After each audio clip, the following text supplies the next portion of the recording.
Ya, dan apakah kalau saya bertobat dosa zina saya yang lalu bisa diampuni Allah Subhanahu wa taala? Saya senang sekali dengan pertanyaannya. Ya, saya mau bertanya bagaimana caranya agar kita, berarti Anda dan saya kan, kita semua bisa terhindar dari zina. Nah, itu bagus sekali untuk kita semua karena banyak potensi-potensi yang bisa menjerumuskan kepada itu. Ya, baik misalnya dari zina mata, zina telinga, zina mata melihat hal-hal yang nggak pantas untuk dilihat. Ya, kebiasaan-kebiasaan yang buruk, kemudian zina telinga mendengar kalimat-kalimat yang kotor yang mengarahkan pada hasrat seksual pada tempat yang tidak benar, ya, dan perbuatan-perbuatan yang juga sekarang banyak sekali perangkat-perangkatnya. Semoga Allah hindarkan kita dari itu. Termasuk juga iklan-iklan, ya. Saya tuh sering kalau lihat misalnya baca ada komentar tunjukin admin kan, oh, kenapa Ustaz ini kok ceramah tapi iklannya snack video. Itu kan algoritma YouTube dari kebiasaan Anda aja nih. Jadi kalau Anda kebiasaannya lihat yang begitu atau klik yang begitu, ya datangnya yang seperti itu.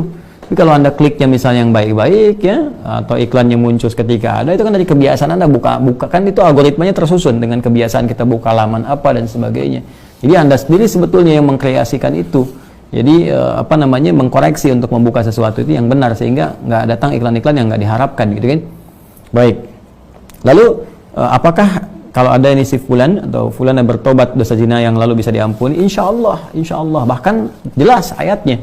Quran surah ke-39, ya, Az-Zumar ayat 53. Dan ini kan turun ketika ada seorang ingin bertobat dari dosanya.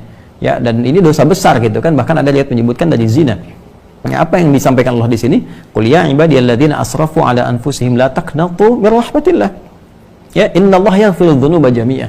Ya, wahai hamba-hambaku, masih disebut hamba, dianggap hamba, diaku hamba oleh Allah Subhanahu wa taala. Ya, kata Allah, "Hei hamba-hambaku, katakan Muhammad SAW kepada hamba-hambaku yang israf berlebihan." Jadi israf itu udah standar tertinggi dalam dosa. Ya, jadi ada khata, nanti ada al-afu pasangannya, ada dzambun, ada ghafir pasangannya. Al-ghafir Quran surah ke-40 misalnya ayat 3, ghafiridzambi dzambi wa qabilit taubi. Kemudian ada naik lagi dzunubun, ada ghafar pasangannya seperti surat Nuh ayat 10, faqultu astaghfiru rabbakum innahu kana ghafar. Ada ghafur.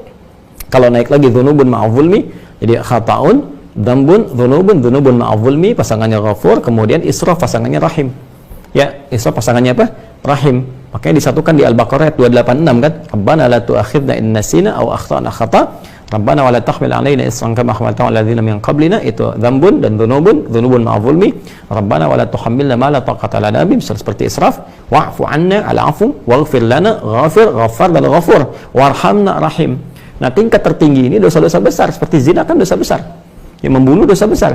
Maka kata Allah, "Qul ya ibadiyalladzina asrafu 'ala anfusihim." Hai hamba-hambaku yang pernah berbuat israf. Mungkin ada sebagian yang pernah zina, pernah membunuh, dosa-dosa besar, ya, pernah korupsi, mau tobat dan sebagainya. Masya Allah, ya, alhamdulillah dia mau tobat, mau kembali karena mungkin doa orang tuanya, doa sekitarnya, kesadaran dirinya, kan? Kemudian la taqnatu min rahmatillah, jangan putus asa dari rahmat Allah Subhanahu wa taala. Innallaha yaghfiru dzunuba jami'a. Allah akan mengampuni dosa-dosa itu seluruhnya sepanjang kamu mau tobat. Sepanjang mau tobat. Makanya Allah itu sangat menyukai orang-orang yang tobat dan berusaha kemudian kita mendekat kepada Allah. Dan Allah pun berikan jalan sampai titik terakhir dia, sampai nyawa di kerongkongan. Kan yang paling viral itu kisah Firaun kan?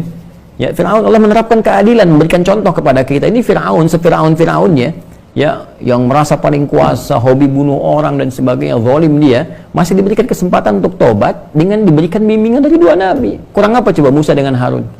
Ya, diutus untuk Firaun.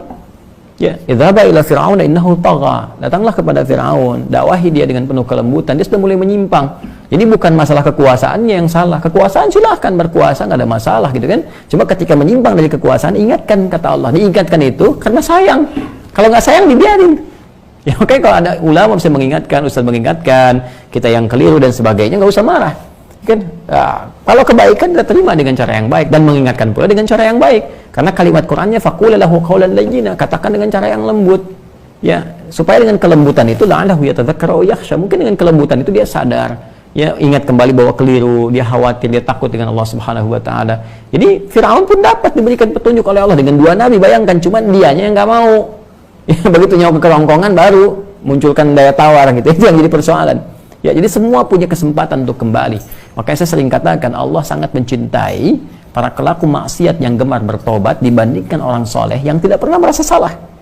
Ya, jadi saya support teman-teman saudaraku ini atau saudariku, ya, kembali kepada Allah, ya, dan tutup semua, jangan diungkap kemana-mana. Kalau sudah berdosa, taubat kita kepada Allah, minta maaf kalau terkait dengan hak-hak manusia, setelah minta maaf, berbuat lebih baik. Terus, dan lupakan itu semua, berbuat lebih baik, lebih baik, lebih baik, sampai kita merasakan kebaikan itu nikmat dilakukan. Itu halawatul iman namanya. Itu tanda tobat kita diterima oleh Allah Subhanahu wa taala.